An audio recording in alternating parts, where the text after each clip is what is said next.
2012. Watch this. Myths continue to be brought up, and one of the big ones is the whole issue of a stand-down order, which was never given.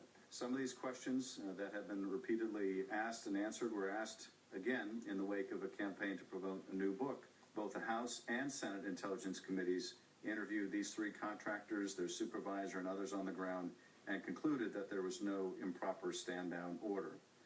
To second-guess these decisions made in the fog of battle is both unfair to the brave personnel involved and highly irresponsible.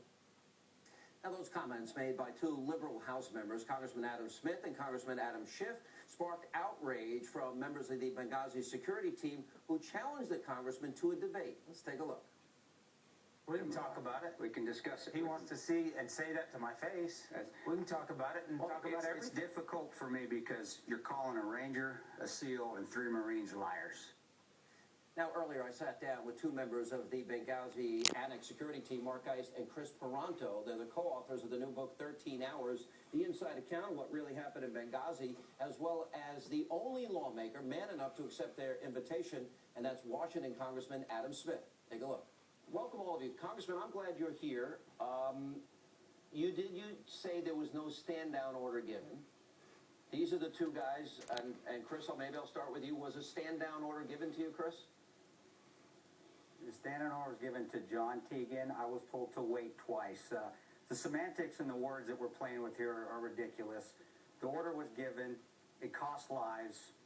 That's enough said. I don't know how else to explain it. I want to say to Mr. Smith, was he there that night with us? Where was he?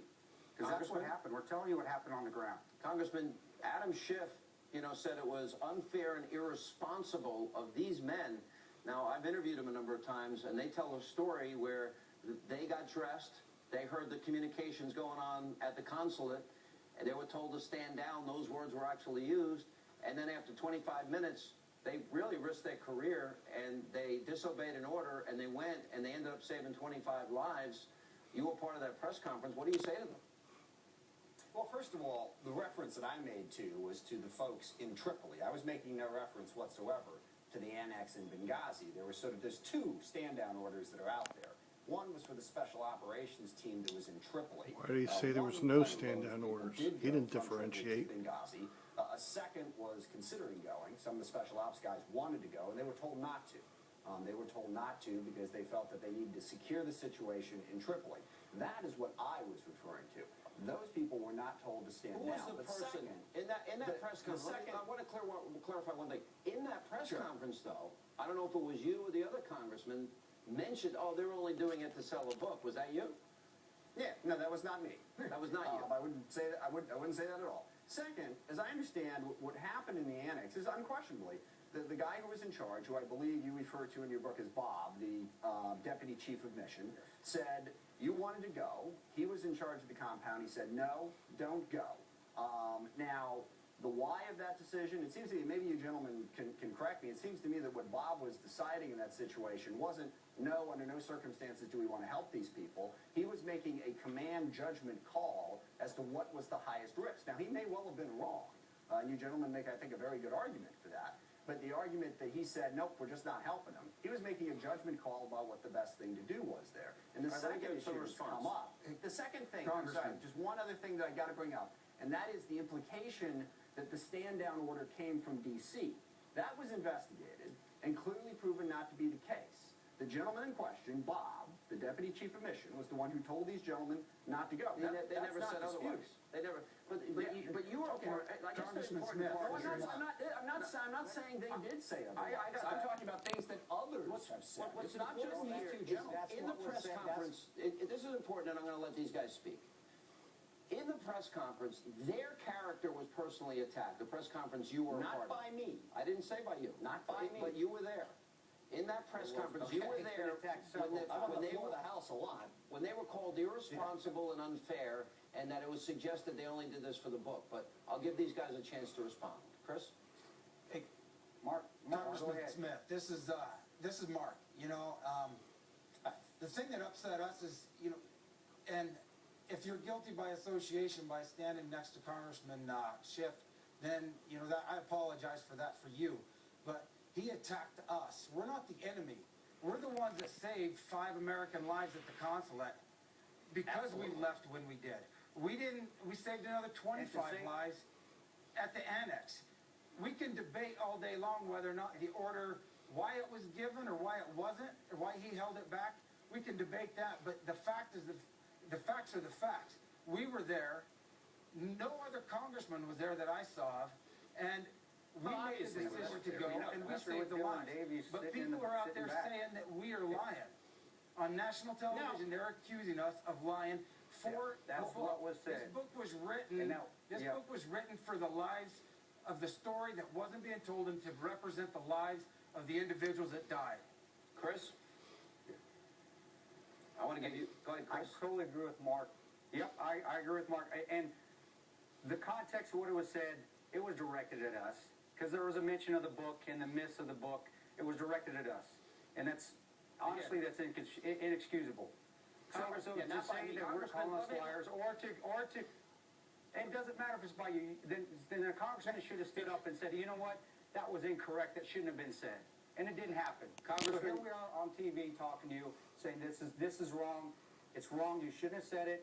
All right, the book is correct, everything in the book is right, there's nothing wrong with it. And also to move forward to, hey, don't call us liars anymore, and if you're going to, come to the studio with us, apologize for it if you don't want to, at least be in the studio with us. I never called you liars. Now, I'm not willing to say that everything in your book is the absolute truth. I mean, you are definitely heroes, there's no question. But there's a whole lot of people who had a whole bunch of different opinions about what happened there. And what our job is, because this committee has been formed by the House of Representatives. I can honestly guess who those people are. And most of the people all we're trying to do is investigate. They were hiding in the building. All we're trying to do is investigate and get the best information possible as to what happened. And one of the allegations, not made by you, but one of the allegations that we've looked into was that somehow somebody in D.C. had both in Tripoli and at the annex given a stand-down order. All right, That was let me move the ball a little bit here. Congressman, let me ask you this question. I have asked these guys extensively about the narrative that the president and Susan Rice and Hillary Clinton, that they all went out there and said this was related to a YouTube video. They all said it was a spontaneous demonstration. Right. These guys were there, and they say from day one that they knew that story was a lie and false. What does that mean to you when the president, the Secretary of State, and let me ask first of all. I'm asking, what does it mean to you when they are telling a story that the guys on the ground are saying is absolutely, positively false? What is your reaction to that as a congressman? Let me ask the guys on the ground, what do you think did motivate these people? How far in advance do you think they planned this attack? Because that's the allegation. It's not about the attack happened, no question. Congressman Smith, I was on the receiving end of a mortar attack where 4 mortars landed within probably 10, 15 meters. That's not done by somebody who is untrained, doesn't plan. Oh, no, no question. There is no question they were trained. Does something like that, how long does that take? Right. How long does that take? You can find out simply by asking a Marine mortar team how long that takes. They don't do that haphazardly. That's something that takes training, time, and you do not bring RPGs to a protest as well. All right, guys, thank you. Congressman, appreciate it. I hope Adam Schiff will take these guys up and come on and explain his comments, because he called them unfair, said they're lying, and said they have some financial motive. And I think he needs to do what you did, Congressman. Thank you all for being with us. And coming up, was crippling ISIS the only reason that President Obama launched airstrikes in Syria and Iraq? Multiple political experts and pundits claim there was something else in the mix. We'll explain. And later, new proof that the president ignored the warning signs about ISIS for years and is now attempting to cover up for his mistakes. It's a Hannity exclusive investigation. All coming up tonight.